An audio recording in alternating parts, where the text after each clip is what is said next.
नमस्कार, मैं संतोष कुमार गणित ज्ञान की कक्षा में आपका स्वागत करता हूं। हम आज पढ़ेंगे परसेंटेज।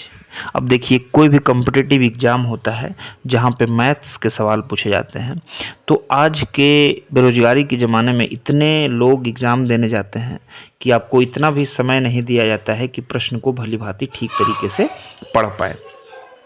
ऐसे में प्रश्न को विचार में लाना, फिर उसे सोल्व करना, जवाब देना बड़ा मुश्किल होता है।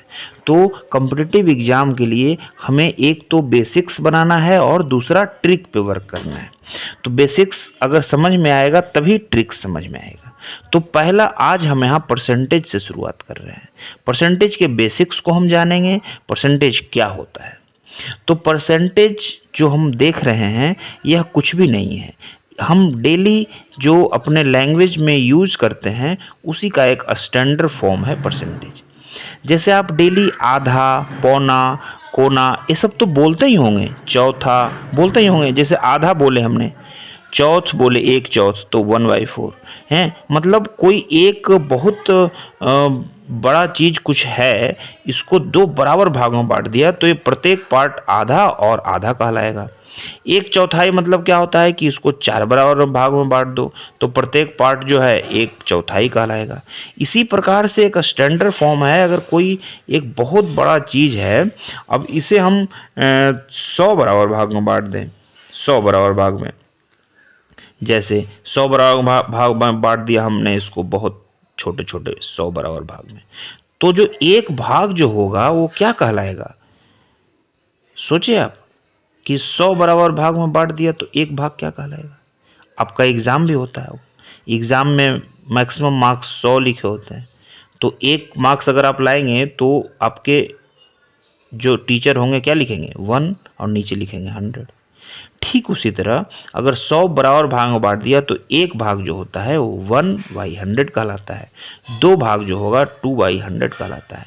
तो हम बोल सकते हैं कि परसेंटेज जो है एक स्टैंडर्ड फ्रैक्शन है जिसका डिनोमिनेटर जो है वो 100 के बराबर होता है। तो जिस भी फ्रैक्शन का डिनोमिनेटर 100 होगा उसको हम परसेंटेज बोलेंगे। अब डिनोमिनेटर को हम डिनोमिनेटर के जगह पर नहीं लिख करके उसको साइड में लिखते हैं। जैसे 3/100 है तो इसको बस लिखने में इतना करते हैं कि 3, ये जो 100 यहाँ लिखा हुआ था ये यहाँ पे बगल में 100 लिखेंगे। अब ये 100 नहीं लिखेंगे हम, ये 3 लिखेंगे और एक लाइन खींचेंगे और ये जो है दो जो शून्य है ये ऐसे ऐसे लिख देंगे, तब इसको बोलेंगे 3%। अब इसको समझेंगे कि 3/100 है। समझ गए? अब देखो, परसेंटेज को जब फ्रैक्शन में लाना है तो बहुत इजी हो गया आपके लिए। 3/100 हो गया 3%। परसेंटेज को फ्रैक्शन में लाना है। अब देखिए 4/100 क्या होगा, तो 4/100 हो जाएगा 4%। यानी सिंपल हम बोल सकते हैं कि फ्रैक्शन को अगर परसेंटेज में लाना है तो 100 से मल्टीप्लाई कर दो। अब देख लो, अगर यहाँ तो लिखा हुआ था 100 के फॉर्म में सीधा तो हम सिंपल लिख दिए। अब जैसे 4% है, इसको फ्रैक्शन में बदलना है तो क्या कीजिएगा? 100 से डिवाइड कीजिएगा 4/100। 5% क्या हो जाएगा? 5/100। इसका अगर शॉर्टेस्ट फॉर्म लिखे तो 4 से देखिए 25 मरतबा एक कट जाएगा तो 1/25 हो जाएगा और ये 1/20 हो जाएगा। ठीक इसी तरह परसेंटेज को फ्रैक्शन में बदलना और फ्रैक्शन को परसेंटेज में बदलना हमने सीख लिया। अब देखिए यहाँ पे अगर लिखा रहेगा 4/5, इसको बोले परसेंटेज में बदलना है तो क्या करेंगे हम? 4/5 को 100 से गुना कर देंगे तो ये हो जाएगा 520 जा और ये 80 हो जाएगा। आप देखिए अपने बुक में परसेंटेज का टॉपिक निकालिए, उसमें परसेंटेज से फ्रैक्शन में बदलना और फ्रैक्शन से परसेंटेज में बदलने के बहुत सारे सवाल होंगे। आप उसको सोल्व कीजिए तब आपका इस पे कमांड हो जाएगा। अब देखिए कोई लिखा हुआ है ऐसे 25%, अब इसको बदलना है आपको उसमें तो क्या कीजिएगा? 25/100 तो 25 4 जा 1/4 हो जाएगा। अब देखिए परसेंटेज को लेकर के जो बेसिक सवाल होते हैं वो कैसे सोल्व करने होते हैं। मान लिया कोई पूछे कि 250 टोटल विद्यार्थी है किसी स्कूल में, अब उसमें 10% जो हैं लड़की हैं मात्र, तो 10% लड़कियां का मतलब क्या हो गया? अगर आपसे पूछा होता है ये सीधा कि 250 विद्यार्थी में आधे जो हैं लड़के हैं और आधे लड़की है, तो बताइए लड़के कितने हैं? तो आधे का आप सीधा बता देते, 250 को 2 से भाग दिए देते, तो हो जाता 125। तो ठीक ये सवाल भी उसी तरह का है, जो आधा और एक चौथाई पूछा है ठीक उसी तरह का ये सवाल है। 10% का मतलब क्या हो गया, ये हमें बस समझना है। तो 10% अभी हमने बताया है आपको कि इसको फ्रैक्शन में बदलना है तो 100 से भाग दे दीजिए, बस यही हो गया 1/10।